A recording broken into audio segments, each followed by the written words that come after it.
Bonjour et bienvenue à tous et à toutes dans ce journal hebdomadaire le Tibet cette semaine. Je suis Pema Tsewang avec une nouvelle édition d'actualité sur le Tibet, session d'été, le Dalai Lama et l'administration centrale tibétaine. Voici les titres de cette semaine. Session d'été, le Dalai Lama offre des prières pour une fin rapide de la crise au Sri Lanka. Session d'été, le Dalai Lama félicite le nouveau président élu de l'Inde. La Chine arrête 3 Tibétains pour avoir conservé des photos de sa sainteté le Dalai Lama. Le Bureau de la sécurité publique de Lhasa encourage les Tibétains à signaler les activités résistantes. Les chercheurs craignent une instabilité accrue de la société. Le vénérable Zegar Rinpoche rencontre des législateurs européens et plaide pour la libération du Panchen Lama. Les Tibétains du Japon pleurent le décès de Shinzo Abe. Le représentant Rinzing Tienkan appelle le représentant de la Catalogne auprès de l'Union européenne.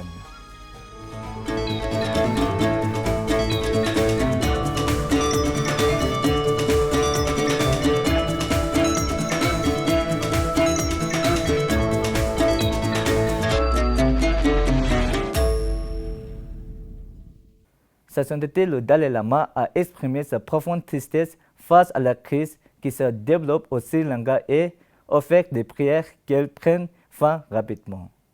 Dans une lettre adressée à la Société de la Fraternité bouddhiste tibétaine du Sri Lanka, Sa Sainteté a exprimé l'espoir que la stabilité, la prospérité et le bien-être soient vite restaurés dans le pays.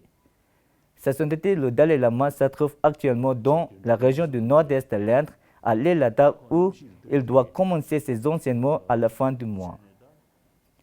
Le 21 juillet 2022, Sa Sainteté, le Dalai Lama a envoyé un message de félicitations au Srimati Drupadi Murmur, le président élu de l'Inde. Témoignant de ce profond respect pour l'Inde, Sa Sainteté, le Dalai Lama a exprimé sa confiance dans le nouveau président et l'espoir que la paix puisse guider le monde vers des temps plus pacifiques. Au nom du peuple tibétain, Sa Sainteté a remercié le peuple et le gouvernement indien pour leur soutien inégalé dans la protection et la préservation de l'identité tibétaine et réaffirmer son engagement à poursuivre ses efforts pour créer une plus grande prise de conscience de l'ancien savoir indien sur le travail de l'esprit et des émotions.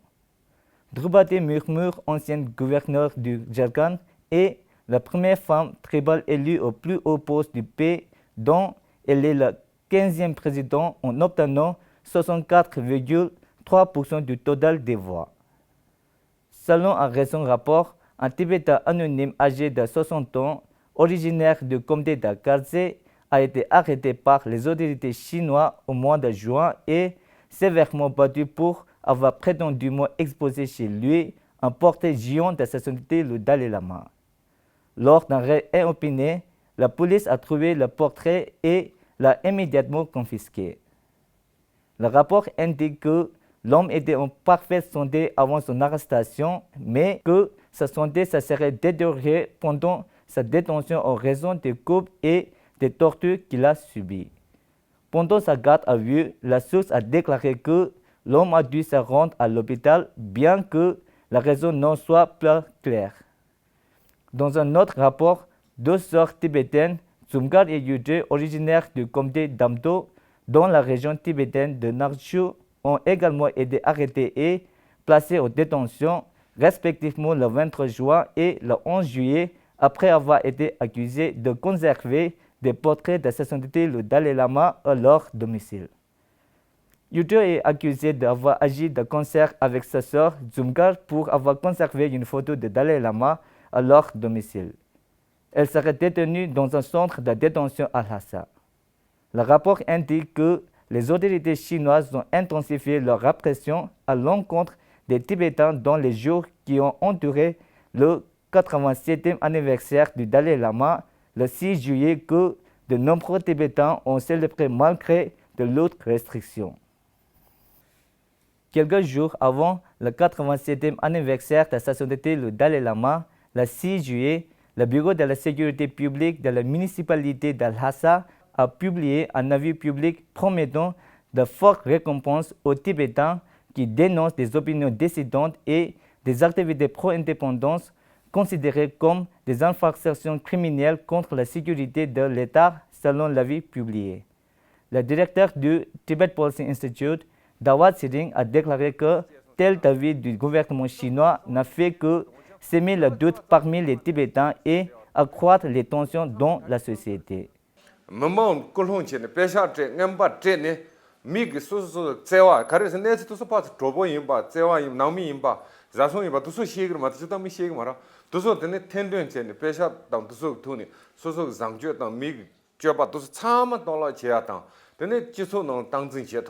Tene momong ke naungjung keja xia yinra chul jia yinra tan so gong ko nya yinra tan zhe be na yin ko zhe da ya de lu su de so ko yo che che do so da ya do so chama ten dong ko su yo de na yi chulu ko ji teju je do se ne chulu keja xia dang ji teju re de do so chama 돈 가르 쳐 그래서나 ngo마는 나니 당 니진 당 천돌 니진 이바 do so re ma de me yo me ba la da da de 초 농 저 keja xia dong da 자자 당 도서 계좌시 대와 도서 때에서 봐서 저와 요 도서 참말라 동대 땅야 대요 자나 용코적 디 성활레호 만동데 뭐뭐 파스 공로지야 되게 돈에 주소될 할래와 다시 땅 주소 루아서야 된득지 시주멘도 상사. Des sources fiables ont rapporté que l'avis publié le 4 juillet prétendait récompenser 300 000 yuan chinois, 44 840 $ en tant qu'incitation monétaire aux Tibétains de Lhasa en échange de signalement de tout activisme tibétain dans la capitale. L'avis énumère 12 points relatifs aux activités considérées comme anti-chinois et aux opinions dissidentes que les autorités chinoises jugent comme des activités illégales et criminelles. Le vénérable Dzogchen Rinpoche a rencontré les députés européens Evin Ensir de Suède, Andrea Cozzolino d'Italie, Massimo Castaldo et Livia Jaruka lors de la tournée de plaidoyer menée par l'administration centrale tibétaine pour la libération du 11e Panchen Lama Kindu Chökyi Nyima. Rinpoche a présenté son cas aux membres du Parlement européen et fait appel à leur considération. Tous les députés ont proposé de soulever la question au Parlement européen après avoir dûment consulté d'autres députés partageant les mêmes idées et d'étudier les moyens de progresser. Le vénérable Dzogchen Rinpoche a également rencontré Ivan Bartos, vice-premier ministre tchèque chargé de la numérisation qui occupe également la poste de ministre du développement régional au sein du cabinet de Petra Fiala. Le dernier jour de plaidoyer en faveur du Panchen Lama à Bruxelles, la délégation de plaidoyer de l'administration centrale tibétaine a rencontré des législateurs du gouvernement belge et des fonctionnaires de l'Union européenne. La chef de la section de défense du Tibet de l'administration centrale tibétaine, Tukten Kye, a fait la lumière sur l'initiative du groupe volontaire de défense du Tibet, VITAC, de l'administration centrale tibétaine lors d'une réunion dans un centre bouddhiste tibétain. À Londres, l'équipe de plaidoyer a visité le jardin tibétain de la paix et le centre bouddhiste Jamyang, où le vénérable Dzogchen Rinpoche a donné une conférence publique. Le 19 juillet 2022, l'équipe de sensibilisation a rencontré le député britannique Jim Shannon et les députés Tim Lupton, Chris Lowe et Kerry McCarthy. Le 17 juillet 2022, déplorant la disparition tragique de l'ancien premier ministre japonais Shinzo Abe, la communauté tibétaine du Japon a organisé une prière de son honneur. Les représentants respectifs de la Maison du Tibet au Japon et de l'Association de la communauté tibétaine ont exprimé leur profonde tristesse et offert une couronne funéraire en hommage à l'ancien premier ministre japonais Shinzo Abe. Ils se sont également rendus au bureau du défunt premier ministre pour remettre les lettres de condoléances de sa sainteté le Dalai Lama, de Sigyong Pemba Tsering, du président du Parlement tibétain Sonam Tembe et du ministre Nonji Joma de l'administration centrale tibétaine.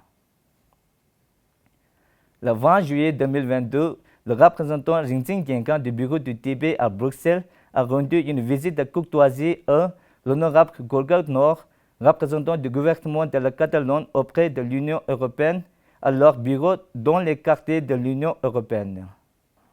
Les deux ont discuté d'un large éventail de questions. Le représentant Rinzing Genkan a remercié le représentant Nord pour sa franchise et sa volonté de travailler ensemble. Il s'agissait de la première rencontre avec le représentant nord qui a assisté à la réception organisée par le Bureau du Tibet à Bruxelles pour célébrer le 87e anniversaire de sa sainteté le Dalai Lama. Plus tôt dans la journée de lundi, le représentant Genkan a rencontré son homologue canadien. C'est tout pour cette semaine. Merci d'avoir suivi Tibet TV à la semaine prochaine.